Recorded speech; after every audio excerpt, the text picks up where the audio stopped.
ahí comenzamos. Miren, el tema hoy día es shock en pediatría.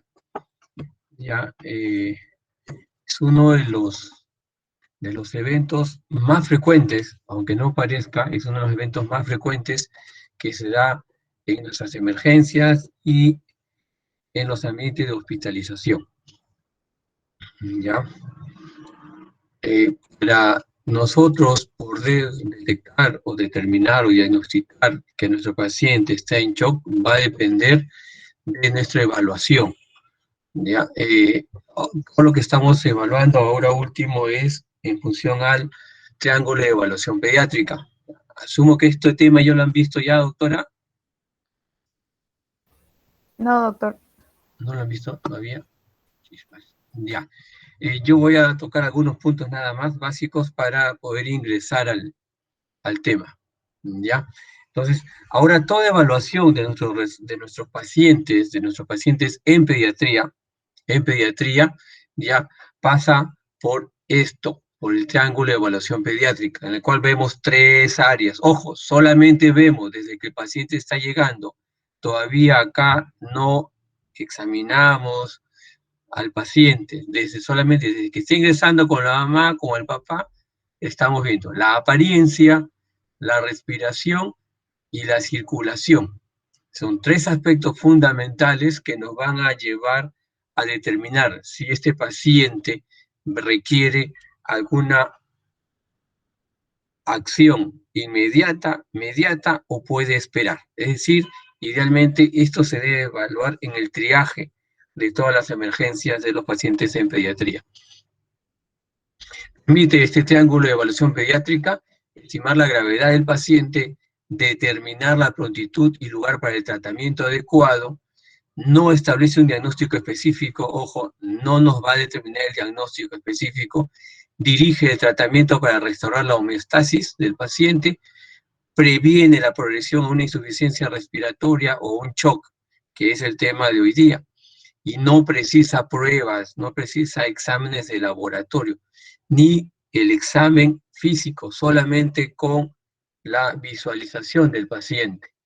¿Ya? El triángulo de evaluación pediátrica nos va a determinar qué vamos a hacer. El ABCD, este famoso ABCD de resucitación, es lo que nos va a ayudar, ¿no? a priorizar el triángulo de evaluación para nuestro manejo inicial. ¿Ya? En la apariencia tenemos que ver el aspecto del paciente, cómo está llegando, el tono del paciente, si está activo o está hipoactivo, o está, ¿no? Coma, soporoso, lo que hemos visto la vez pasada, si está conectado o si es que el paciente viene llorando, ese llanto es consolable o no es consolable, ya sea por el abrazo de la mamá, ya sea por la lactancia de la mamá, cómo está su mirada, cómo está el llanto, si es un poco más grande, evaluamos si contesta, responder palabras, si está somnoliento o no. Esa es la parte de la apariencia. Y en la parte de respiración vemos si hay retracciones, si hay aleteo nasal, si hay ruidos respiratorios anormales que nosotros sin la auscultación estamos oyendo. La posición para respirar, ya, la posición para respirar. Y en la parte de circulación vemos la palidez, si es una piel moteada o moreada, como le llaman en algunas bibliografías, si hay cianosis, si hay acrocianosis, ¿ya? Todo esto con solamente ver, sin utilizar las manos, sin examinar al paciente, vamos a tener que determinar qué conducta vamos a seguir según el ABCDE, ¿no? La resucitación y el manejo inicial de nuestro paciente. Este paciente puede esperar todavía unos minutos, tenemos que atenderlo inmediatamente o tenemos que atenderlo de manera inmediata.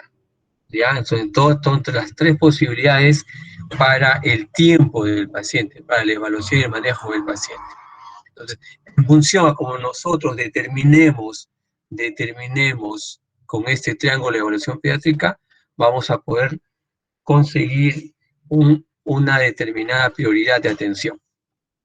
Entonces, centrándonos ya en nuestro tema, ¿ya? La definición, ¿no? O la parte de conceptos del shock, ha venido desde hace mucho tiempo. Ya en 1740 ya lo mencionan como shock, pero esto dentro de pacientes que se evaluaron en un enfrentamiento armado. Ya en el 1743, Clerc ya transformó, ¿no? O reconvirtió la palabra shock en shock como lo conocemos en este momento. Ya ha ido pasando, ¿no? Con el transcurso de los años, tratando de encontrar una definición. Ya, por ejemplo, en 1872 se definió como de un derrumbamiento global de la maquinaria de la vida. Ya es un bárbaro desquiciamiento de la máquina de la vida, según este tratado de Gross. Warren definió hecho como una pausa momentánea del acto del morir. Hay uno como Henderson en 1908 lo reconoce como el fracaso de la circulación del retorno venoso, insistiendo en la hipoxia y preeclampsia del tejido. Denme un minuto, perdón, denme un minuto.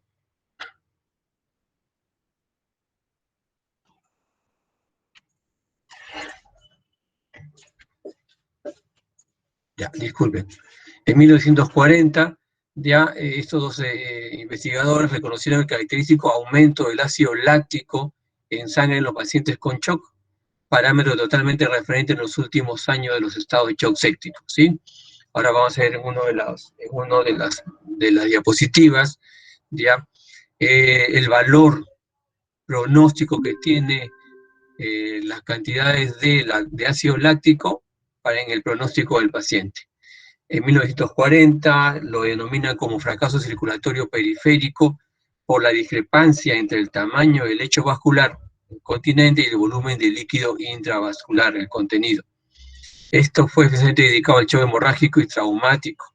Guyton, un conocido de nosotros, en 1960, lo define como una deuda de oxígeno.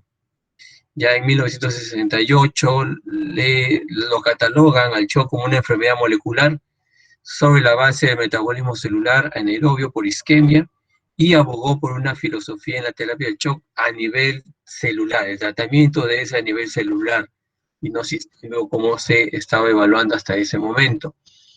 En el año 68 ya se describió los 6 tipos de shock: hipovolémico, cardíaco, bacteriémico, hipersensible, neurogénico y obstructivo. En el año 72 lo definieron como una respuesta desordenada de los organismos a un equilibrio inadecuado del abastecimiento y la demanda de sustrato a nivel celular. En el año 98, el shock es un estado en el que la incapacidad del aparato circulatorio para mantener una perfusión celular adecuada determina consecuentemente una reducción en el aporte de oxígeno y otros nutrientes a los tejidos.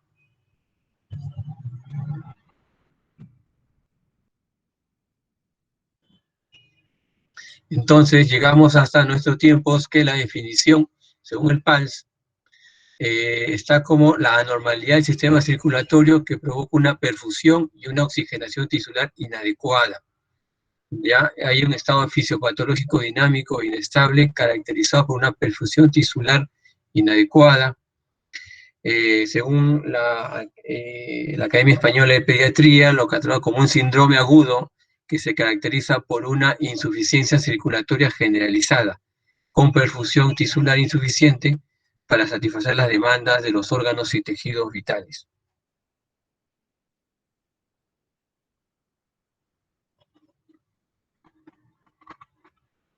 De la etiología del shock, ¿ya? Y la clasificación va a depender a consecuencia de qué es. Por ejemplo, el shock hipovolémico tenemos que está producido por pérdida de líquidos o electrolitos, ya sean los vómitos, diarrea, poliúria y sudoración.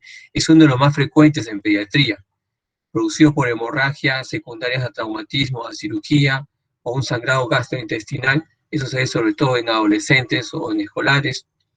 Producido por un tercer espacio por pérdida de proteínas, secundario a quemaduras o un escape capilar, y el producido por aportes insuficientes tipo la hipogalactia en neonatos. ¿Esto qué quiere decir? Cuando la mamá no tiene una adecuada producción láctea de leche materna, ¿ya? Y por lo tanto el paciente se deshidrata. Estas son los eventos que pueden llevar a un shock hipovolémico, que como les repito es el más frecuente en pediatría.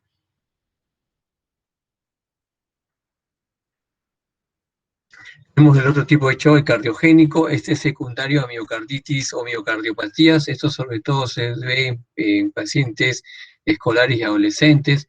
Errores congénitos de metabolismo que hemos visto en la clase, mencionamos en la clase anterior, de causa hipóxico isquémico, enfermedades de tejido conectivo, enfermedades neuromusculares, fármacos, traumatismos cardíacos, arritmias.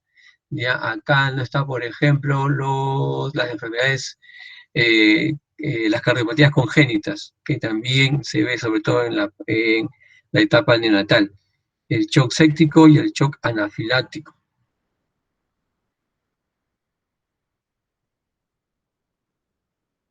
Entonces, tenemos el shock hipovolémico, el shock distributivo, el shock cardiogénico y el shock obstructivo. Esta enfermedad tiene tres etapas, ¿ya? La evolución tiene tres etapas. Inicialmente, el shock compensado o estable, en los cuales las funciones de órganos vitales se mantienen, ya la presión arterial sistémica está normal, la frecuencia cardíaca está aumentada, la vasoconstricción periférica se comienza a manifestar. Cuando los mecanismos compensadores empiezan ya a declinar, empieza la parte inestable o descompensado, en la cual hay una alteración de la microvasculatura, hay una taquicardia marcada, una presión arterial normal o hipotensión, dependiendo de la edad del paciente, signo de disfunción orgánica. Y cuando esto todavía procede, ya evoluciona de manera tórpida, tenemos el shock irreversible, en la cual hay una hipotensión marcada, hay una bradicardia y un daño orgánico progresivo. La acidosis láctica es un indicador de grado de compromiso. En el shock hemorrágico, el hematocrito no es útil en la etapa inicial como indicador de volumen perdido. Hay una triada letal que tenemos como la acidosis, la coagulopatía y la hipotermia.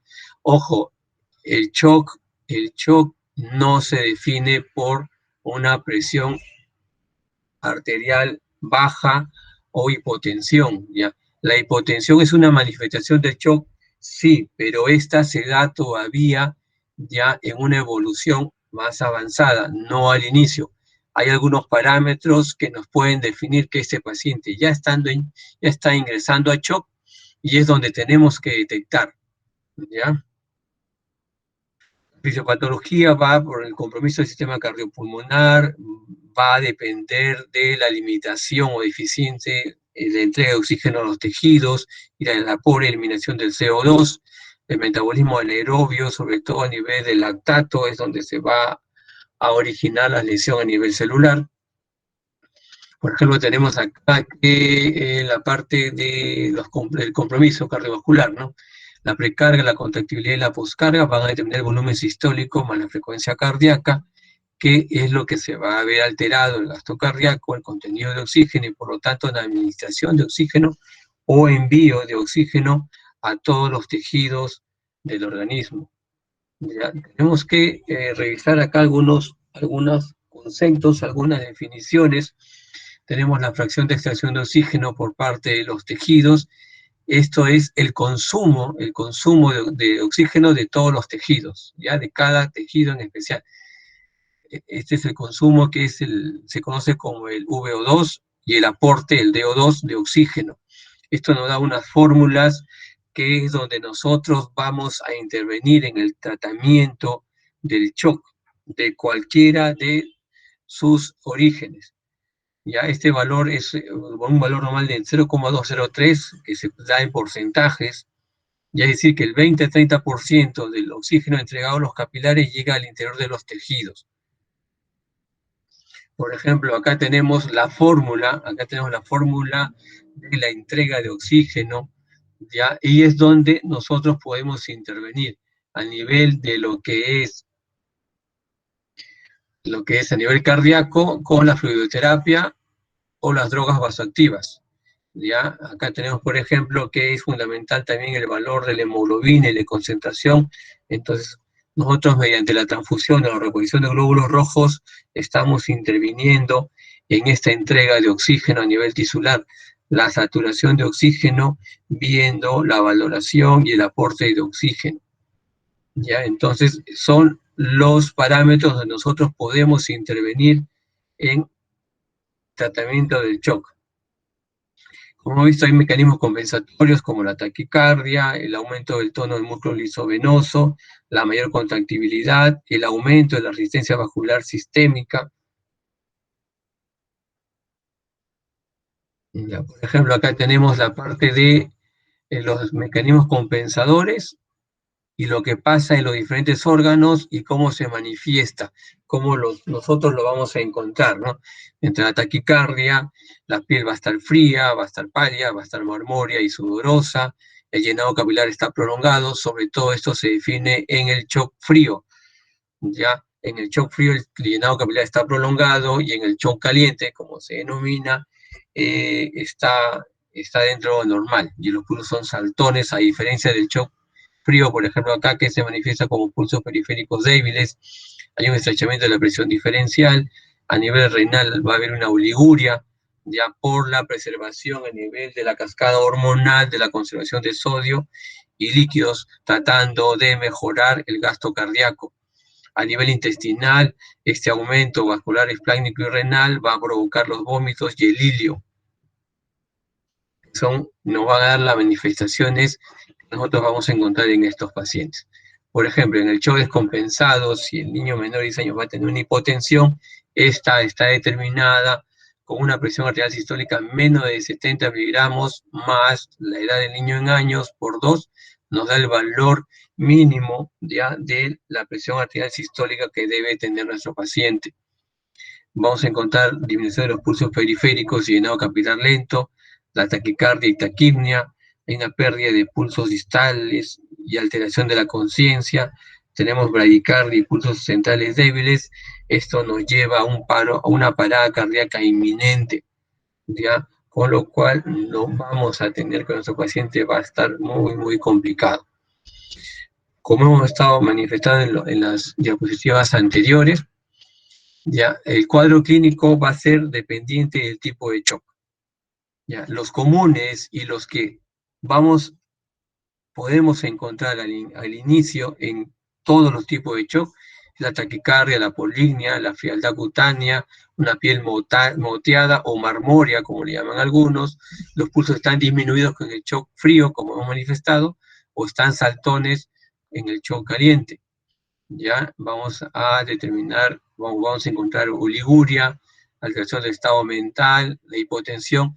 Estos tres últimos ya es en una etapa avanzada ya, y en el cual ya hay una descompensación ya severa de los organismos compensatorios para evitar el shock. Por ejemplo, en el shock hipovolímico producido por pérdida de líquidos o electrolitos, podemos encontrar vómitos o diarrea, fontanela hundida en los lactantes, ojos hundidos, sequedad de mucosas, pérdida de turgencia cutánea. Esto sobre todo lo vamos a tocar bastante en la parte de diarrea aguda infecciosa. Ya en esa parte la vamos a ver. El producido por hemorragia, ya sea por sangrado activo, una palidez, producido por el tercer espacio, donde vamos a encontrar la citis o los edemas. En el shock cardiogénico vamos a encontrar una agitación yugular, va a haber hepatomegalia, un ritmo de galope, podemos encontrar soplos, los tonos cardíacos pueden estar apagados, hay una cianosis central, hay alteraciones en el electrocardiograma o en el ecocardiograma. A nivel séptico, cuando el choque es séptico, podemos encontrar fiebre o hipotermia, sobre todo la hipotermia se ve en lactantes menores y neonatos. En el shock anafiláctico vamos a encontrar todas las características que ustedes ya deben haber visto en la parte de dermatología, ¿sí? Urticaria, el angioedema, el prurito, la disfagia, la rinorrea, síntomas respiratorios como ronqueras, sibilancias, estridores, estos audibles, sin ni siquiera necesitar el empleo del estetoscopio. Síntomas digestivos como vómitos, diarreas o dolor abdominal. Ya hay una serie de sintomatología que dependiendo del tipo de shock es que vamos a presentar o el paciente va a presentar. Entonces, vamos a requerir el uso de pruebas complementarias o pruebas de laboratorio o de ayuda diagnóstica. Tenemos el hemograma en el cual tenemos que ver la hemoglobina y hematocrito, los leucocitos, vamos a ver si hay leucocitosis o leucopenia, eso va a determinar el shock séptico, si hay plaquetopenia por consumo, tanto en el shock hemorrágico como en el CID por el shock séptico, alteraciones iónicas por fallo renal, hipoglicemia en fallo hepático, elevación de urea y creatinina a nivel de fracaso renal, aumento de transaminasas también en fracaso hepático, elevación de la proteína C reactiva y procalcitonina en el shock séptico. Ya cuando vean sepsis en pediatría, van a ver que por lo general, y hasta en sepsis neonatal, ya, lo que nos va a ayudar bastante es la procalcitonina para determinar si hay una infección bacteriana o no. La proteína C reactiva, que es lo que tenemos, en todos nuestros hospitales, la procalcitonina solamente en algunos hospitales nacionales nomás se encuentran, ya, la proteína C reactiva no nos ayuda mucho para determinar si la infección es bacteriana o no, pero sí nos sirve para hacer el seguimiento, el tratamiento antibiótico si lo hemos iniciado. A nivel de la coagulación, para ver el alargamiento de los tiempos, para descartar una coagulación intravascular diseminada, acidosis metabólica en los exámenes de AGA, con aumento de lactato, el hemocultivo, que es para ver en toda sospecha de shock séptico, el urocultivo también, presencia de bacterias para el shock séptico de origen urinario, sobre todo esto es frecuente en lactantes, ya en lactantes es frecuente. Por ejemplo, hay muchos niños que llegan deshidratados por cuadros de vómitos y algo de diarreas, y al final el punto de origen de la infección es una infección urinaria y no una infección a nivel digestiva. Ya, esta es la reacción en cadena de polimerasa para determinar bacterias. El electrocardiograma, alteraciones de ritmo en shock cardiogénico, nos va a ayudar bastante. Entonces, una vez que nosotros hemos determinado, hemos evaluado que nuestro paciente está en shock, el manejo básicamente va a ser dentro de la primera hora que llega a nuestro establecimiento. Acá, por ejemplo, este es de la Academia Española de Pediatría, las cuales ellos lo manejan como paquetes, el paquete de resucitación que es realizante entre los 5, 10 hasta máximo 30 minutos, y el paquete de mantenimiento que por lo general está entre los 30 y 60 minutos posteriores al inicio de nuestro manejo de nuestros pacientes. Y acá tenemos, por ejemplo, no se ve muy bien, a ver, un flujograma de la misma Academia Española de Pediatría, ya que todo el manejo se debe definir en 60 minutos, todo el manejo en 60 minutos. Nosotros, con la evaluación del triángulo, evaluación pediátrica, ¿sí? Determinamos el nivel de conciencia y perfusión disminuidos. Si tenemos esto, lo primero que tenemos que poner es oxígeno a nuestro paciente, ¿sí? El tratamiento del ABCDE, de la resucitación. Primero, vías aéreas permeables y administración de oxígeno al 100%. Segundo, tenemos que conseguir un acceso intravenoso y de manera inmediata, idealmente dos vías periféricas. Si no logramos, porque nuestro paciente está demasiado con una hipotensión, con una hipovolemia, lo que tenemos que de conseguir es una vía intraósea, si es que no logramos una vía periférica inmediata. Hay hepatomegalia o crepitante, si es que no hay, entonces administramos los fluidos a 20 mililitros por kilo en ritmo rápido, ya entre 5 a 10 minutos pasa esta infusión. Dependiendo de las guías que vean, ya la mayoría refiere y aconseja que mínimo brindemos 2 bolos de fluidos de 20 mililitros por kilo en un espacio de 5 a 10, máximo 20 minutos en cada bolo, y evaluamos.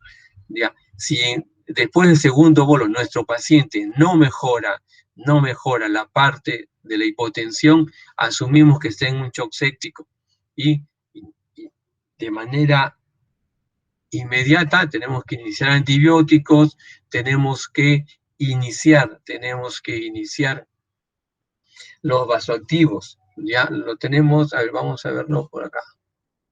¿No? Ahorita vamos a verlo en un esquema más adelante. ¿Ya? La severidad del shock nos pueden ayudar con algunos marcadores. ¿Ya? Por ejemplo, tenemos el índice de shock que está determinado por la frecuencia cardíaca y la presión arterial sistólica. ¿Ya?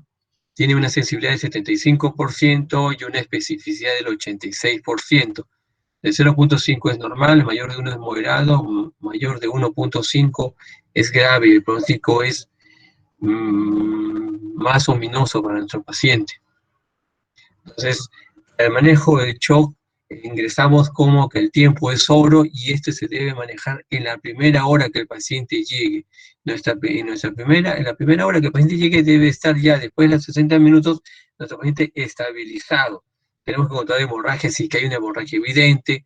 Este manejo tiene que ser en shock trauma o en la UCI pediátrica. Reemplazar la pérdida de volumen y la vía aérea, oxigenoterapia, evitar hipotermia con fluidos a temperatura adecuada. Tenemos que monitorización de manera invasiva, vías periféricas o intraósea. Tenemos que controlar y monitorear la diuresis y el balance hidroelectrolítico, laboratorio completo, como ya hemos visto, ¿no? Con la evaluación de ácido base, glicemia, función renal, coagulograma, láctico, glucosanguíneo, sanguíneo, el hemograma, ya la función hepática también como el perfil hepático.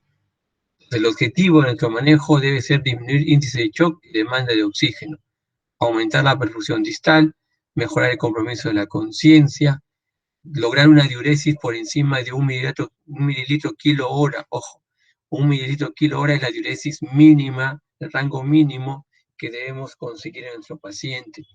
Menos de 1 mililitro, ya estamos hablando de oligoanuria, y menos de 0,5 mililitros por kilo por hora, estamos hablando de anuria.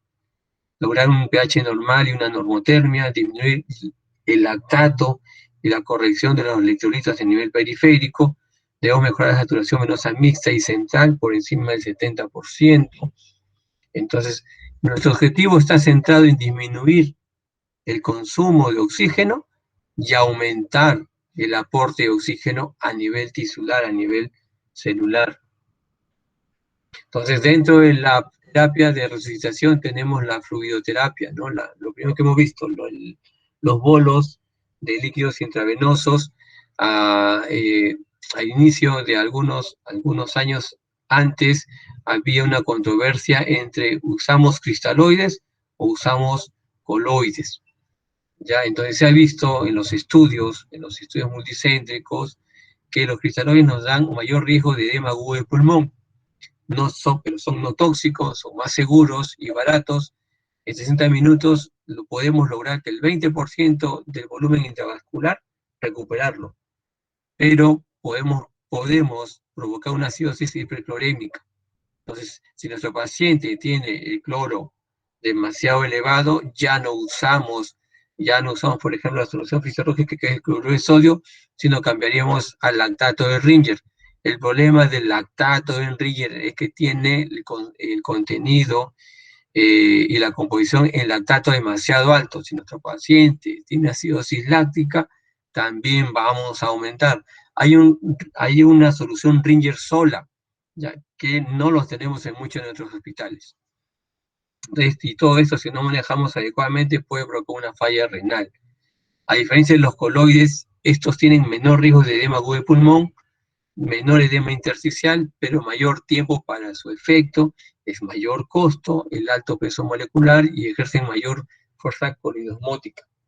Ya, los sintéticos tenemos la gelatina, los almidones y los dextranos, los naturales como la albúmina.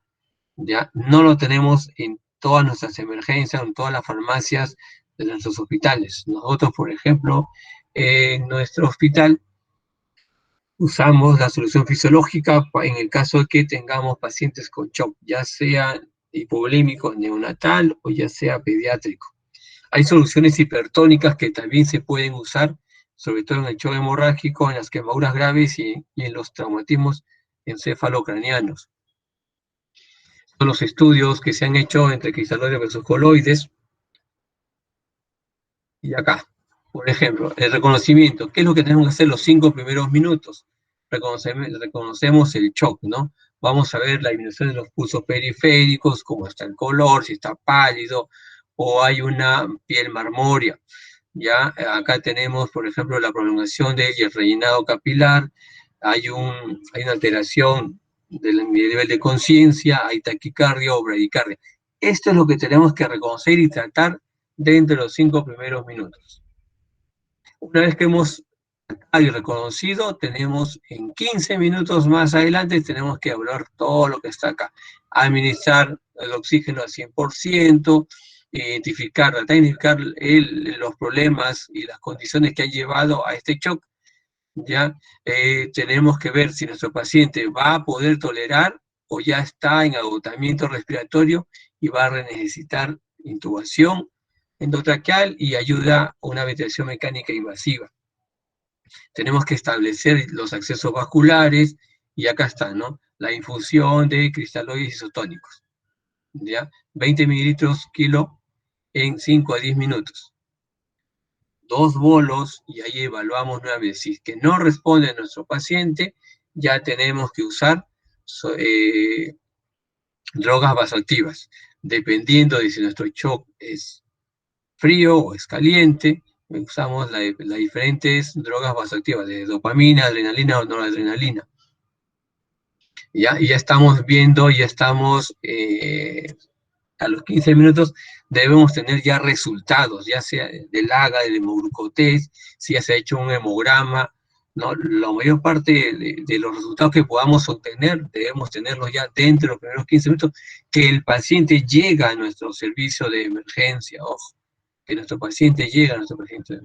Ya esto acá en lo que es la parte de laboratorio, nosotros tenemos bastante inconvenientes en nuestro hospital porque es un solo personal, por ejemplo, más si llega tu paciente en la noche, es un solo personal que tiene que asumir tanto la emergencia de nuestra emergencia como los pedidos de emergencia de laboratorio de los pacientes hospitalizados.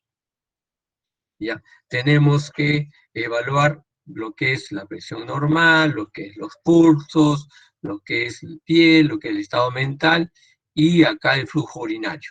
Todo eso tenemos que verlo en los 15 minutos. Si no hay una respuesta adecuada, tenemos que pasar al siguiente esquema, perdón. Y acá ya es el tratamiento ya específico, ya entre los 15 y 30 minutos nosotros tenemos que definir, este paciente es un shock hipovolémico, es un shock cardiogénico, es un shock anafiláctico, y en función a eso tenemos que realizar. Hay una respuesta adecuada, hay una respuesta inadecuada. Y ya entre los 30 y 60 minutos tenemos ya que controlar, ¿no? Y reevaluar todas nuestras intervenciones. Pero como repito, lamentablemente, ya, nuestras emergencias a nivel nacional, este cronograma o este flujograma, lo que se llama el manejo en la hora de oro en la resucitación pediátrica, ya en la hora de oro, muchas veces no se logra porque no tenemos los equipos, llega tu paciente delicado y nadie sabe dónde está el laringoscopio, nadie sabe dónde está el glucómetro, nadie sabe dónde están las cintas, ¿ya? Y esto es lo que nos falta, no solamente en nuestro hospital, en muchos hospitales, ¿ya? Que no se tiene todavía, y más ahora en esta situación de pandemia, en la cual todas las áreas se han reubicado, ya no se puede tener una respuesta rápida del equipo y del sistema de salud para estos pacientes que llegan delicados. Y por lo tanto, estos pacientes que llegan delicados muchas veces no se logran estabilizar y solamente se les acompaña y llegan a fallecer. En nuestra, en nuestra en nuestra zona, en nuestro hospital, lo más frecuente es el shock hipovolémico y el shock cardiogénico. ¿Ya? El shock cardiogénico, sobre todo en lactantes pequeños, ¿ya? Son aquellos que han tenido o han nacido con alguna cardiopatía alguna cardiopatía, muchas veces estos pacientes en la edad, en la etapa neonatal, son referidos a Lima, en Lima los evalúan y en función al diagnóstico la mayoría son cardiopatías críticas y al notarlos estables, ya al notarlos estables los mantienen o los les dan de alta con alguna medicación ya compensatoria parcial y deben de seguir un control y entran a una lista de espera para una cirugía correctiva o paliativa. Pero muchas veces esta cirugía o esta intervención demora, que la mayoría de estas cardiopatías críticas son ductus dependientes, y una vez que el ductus, ya que se mantiene todavía permeable, o algún tipo de medicación que se le ha dado al paciente, se cierra, viene tu paciente con una crisis cianótica, viene en un shock cardiogénico que muchas veces, de la cual no puede salir, ¿ya? Entonces, como hemos estado viendo, ¿ya? Lo que yo quiero que se lleven, sobre todo, aparte del reconocimiento, es lo que hemos conversado en las primeras diapositivas. Cómo nosotros reconocer desde que nuestro paciente ingresa en brazos de la mamá o en brazos o en la camilla del SAMU, que es lo que normalmente traen a estos pacientes en estado crítico, ya cómo tenemos que valorar o evaluar a estos pacientes, con la apariencia, con la respiración y la circulación. Ojo, no requerimos estetoscopios, no requerimos tampoco de manera inicial tocar al paciente. Con que tú observes detalladamente cómo está su apariencia, hemos vuelto el aspecto, el tono, la actividad, ¿no? Si está conectado, si viene llorando, este llanto es consolable, inconsolable, nuestro paciente no despierta ¿no? El llamado, si tiene una mirada perdida, hay llanto, no hay llanto, está somnoliento, está soporoso, cómo está respirando. Hay retracciones, hay aleteo nasal, hay ruidos respiratorios anormales, y si tienen quejido, ya están haciendo quejido, ¿no? La posición para respirar si son más grandes, y a nivel de la circulación, valorar la piel. Hay cianosis, hay palidez, hay una piel marmórea, hay sudoración, ¿no? Esto lo tenemos que ver entre los 30 segundos y el primer minuto que nuestro paciente llega, mientras vamos conversando y preguntando al familiar por qué lo traen. Nosotros todo esto lo tenemos que sacar idealmente dentro del primer minuto para poder determinar, para poder determinar cuál va a ser nuestro manejo, si necesita vía aérea, si necesita circulación, si qué necesita nuestro paciente en el manejo inicial. Lo vamos a atender ahí mismo en el consultorio de emergencia, lo tenemos que llevar a shock trauma, o si ese paciente, una vez que esté en shock trauma, lo estabilizamos, va a requerir UCI pediátrica o va a requerir una unidad de hospitalización normal, normal. Entonces, todo eso se define en el primer minuto de que nuestro paciente llega a nuestra consulta en emergencia. ¿Ya? Parecen parámetros fáciles, pero tenemos que ponerlos en práctica.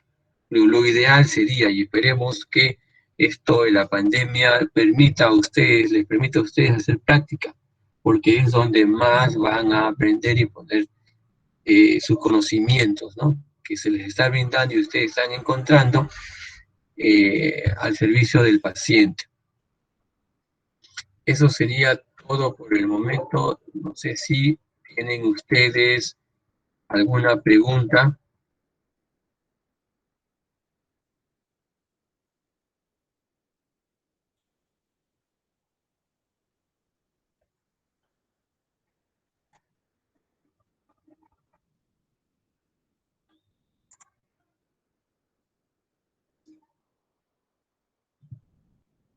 ¿Ninguna pregunta?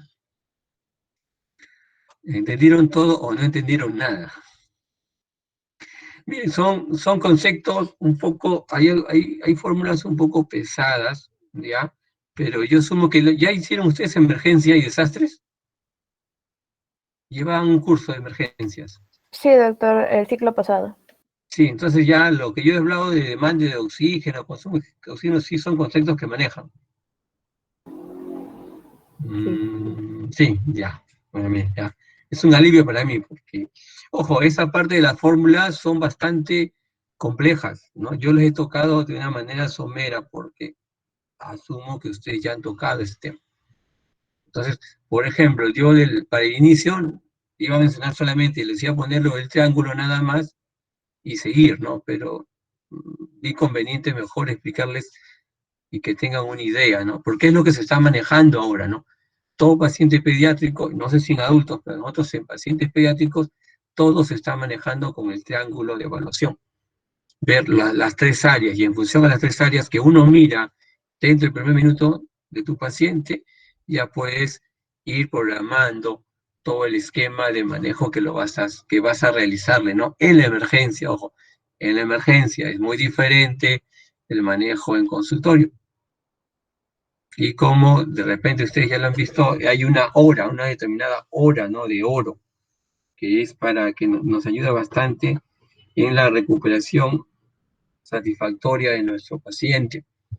Nosotros en neonatología tenemos el minuto de oro, ya en la reanimación neonatal, ¿ya? Pero en pediatría está lo que es la hora de oro, que es lo que tú hagas en esos 60 primeros minutos que llegue tu paciente, es lo que va a hacer que tu paciente salga del problema que viene, en este caso si está en shock, o que no pueda salir y que se complique, ¿no? Muy bien, si no hay ninguna pregunta,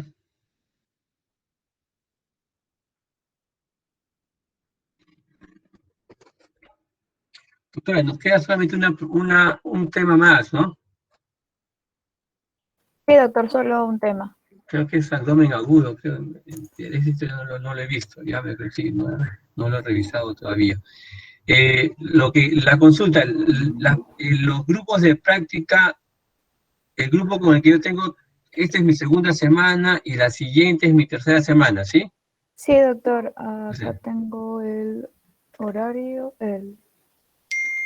Es hasta el 7 de mayo, doctor. Ya, de una semana más, ya, está bien.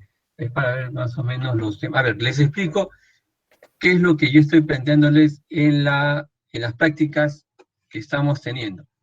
Ya, son algunos temas. Ya, yo pienso que hay unos temas que más lo que se puede y lo que se está revisando o lo que más se ve también en hospitalización o en la emergencia. Ya, yo estoy tocando, bueno, hipoglicemia que hemos hecho la semana pasada. Hoy día vamos a hacer lo que es este manejo hidroelectrolítico hídrico del recién nacido. El viernes vamos a ver todo lo que es síndrome respiratorio recién nacido. Vamos a ver taquignia, membrana hialina y síndrome de aspiración meconial. Ya la siguiente semana estamos por ver ictericia y un tema más, ¿no? Son dos temas más que serían. Entonces, serían los temas que con este primer grupo voy a ver, ¿ya? Con los otros grupos se podría mantener esos temas o se va cambiando en función a lo que pueden estar viendo, ojo, ¿ya? Pero más o menos son los 5 temas que hemos visto con el grupo, con el primer grupo. Y hemos tenido, la primera práctica fue de dosificación, ¿sí? Dosificación de medicamentos en pediatría. Esos 6 temas es lo que al menos yo con este grupo estoy programando. Hay posibilidades que se repitan los mismos temas con los demás grupos, sí, pero no sé qué tema están revisando con los demás. El doctor el día de hoy recién está iniciando los 3 grupos que faltan. No Hoy tenía día los horarios. no había horarios. Ya, ya, bueno, entonces sería cuestión de ir viendo, porque por decir, y los grupos con los otros colegas ven ictericia, yo esa parte, ese tema ya obviaría con los otros grupos. No, la idea es tocar temas, diferentes temas, ¿no? Para poder para poder abarcar la mayor parte de las entidades que nosotros vemos normalmente, en hospitalización, en consultorio o en la emergencia. Un tema también importante en pediatría es diarreas, diarrea aguda infecciosa, ¿no? Sobre todo la parte de deshidratación, ¿no? ¿Cómo reconocemos deshidratación? En pediatría, ojo, en pediatría, ¿ya? Deshidratación y cuál es el manejo de esta deshidratación, ¿no? Es fácil porque las guías dicen el plan A, plan B, plan C, plan D, ¿no? Entonces, pero eso tenemos que, sí, ya sería revisarlo con ejemplos, ¿no? Y que ustedes se pongan a practicar. En el caso, ¿Ya? por ejemplo, doctor, Sí, en mi grupo que estamos con el doctor Sandoval esta semana, nos ha enviado casos clínicos y le ya. enviamos el comentario antes de la hora que iniciamos la clase y ya durante la clase lo vamos a revisar con él. Ah, está bien, es otro planteamiento, ¿no? Yo les mando la lectura, al inicio conversamos, revisamos algo y hacemos también ejercicios, ¿no? Con casos clínicos, ¿no? Está bien, qué bacán. Entonces, ¿alguna observación, alguna pregunta, alguna duda?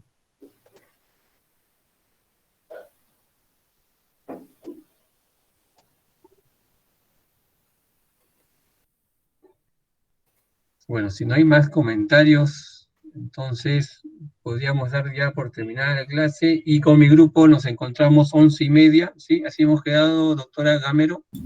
Sí, doctor, 11:30. 11:30, sí. Excelente, entonces. Ok, entonces sí, doctor.